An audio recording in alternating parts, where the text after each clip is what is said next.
శ్రీమాత్రే నమః. కార్తీక పురాణం 14వ అధ్యాయం. కార్తీక పూర్ణిమాదినందు ఋషోత్సర్గమును చేయువానికి జన్మాంతరీయ పాపములు కూడా నశించును. కార్తీక వ్రతము మనుష్యలోకమందు దుర్లభము, సులభముగా ముక్తినిచ్చినది. కార్తీక పూర్ణిమ నాడు పితృప్రీతిగా ఋషోత్సర్గమును చేయువానికి 1,000,000 మార్లు గయాశ్రాద్ధమును చేసిన ఫలము కలుగును.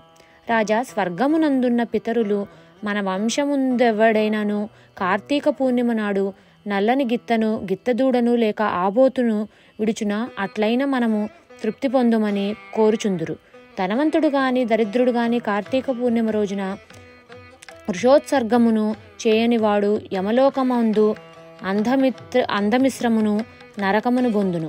కార్తీక పూర్ణిమ రోజున ఋషోత్సర్గమును చేయక గయాశ్రాద్ధమాచరించినను, ప్రతి సంవత్సరము తద్దినము పెట్టినను, పుణ్యతీర్థములు సేవించినను, ఆలయము పెట్టినను పితరులకు తృప్తి లేదు. వాటన్నిటికంటే కోడె దూడను అచ్చుపోయుట మిక్కిలి గొప్పది. గయాశ్రాద్ధము ఋషోత్సర్గము సమానమని విద్వాంసులు వచించిరి. కాబట్టి కార్తీక పూర్ణిమ నాడు ఋషోత్సర్గమును సుఖమునిచ్చును.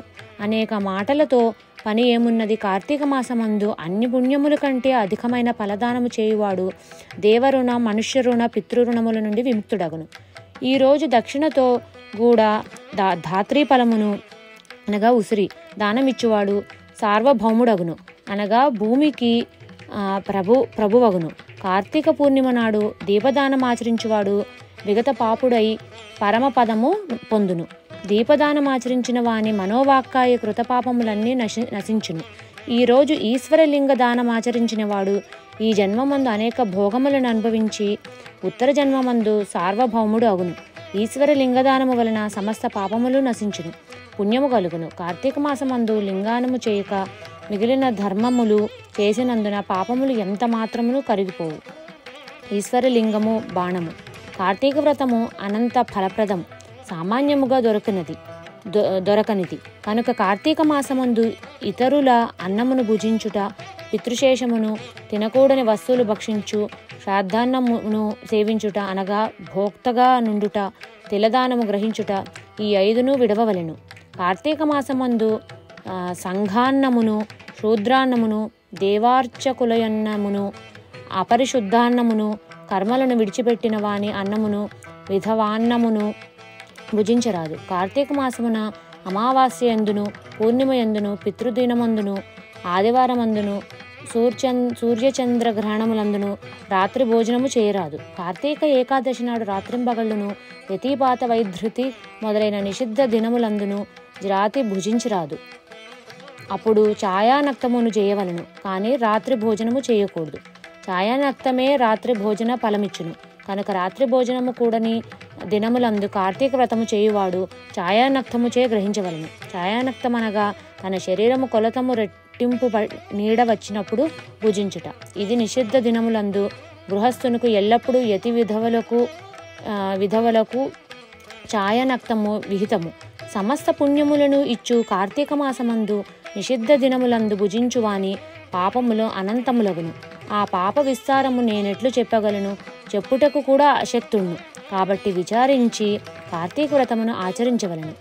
కార్తీకమందు తలంటుకొనుట, పగలు నిద్రయు, కంచుపాత్రలో భోజనం, మఠాన్న భోజనం, గృహమందు స్నానం, నిషిద్ధ దినములందు రాత్రి భోజనం, వేదశాస్త్ర నింద, ఈ 7ను జరుపకూడదు.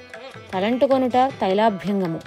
ఈ మాసమందు శరీర సామర్థ్యముండియు గృహమందు ఉష్ణోదక స్నానం ఆచరించిన ఎడల ఆ స్నానము కళ్ళుతో స్నానమగునని బ్రహ్మదేవుడు చెప్పెను.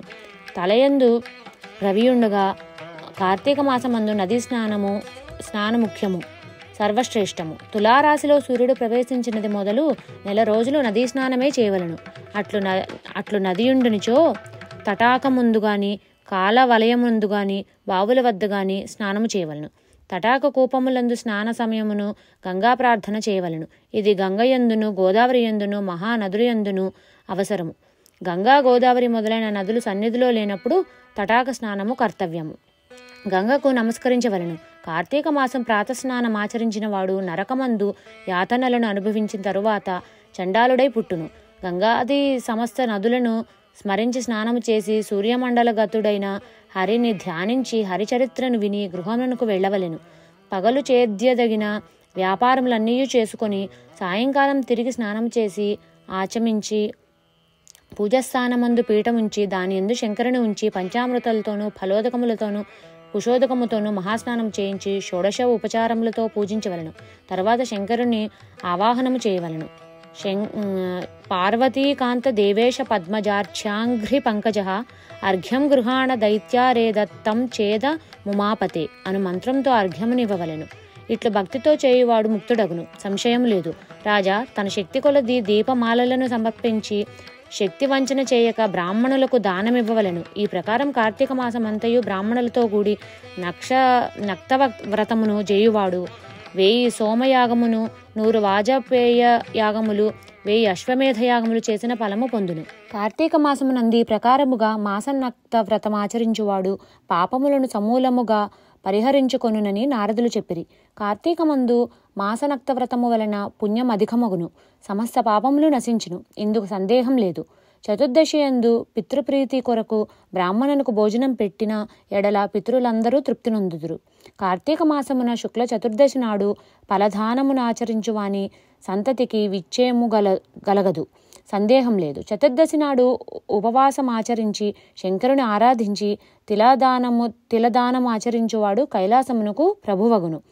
సమస్త పాపములను పోగొట్టునదియు సమస్త పుణ్యములను వృద్ధిపరచునదియు అయిన కార్తీక వ్రతమును చేయువాడు విగత పాపుడై మోక్షము పొందెను.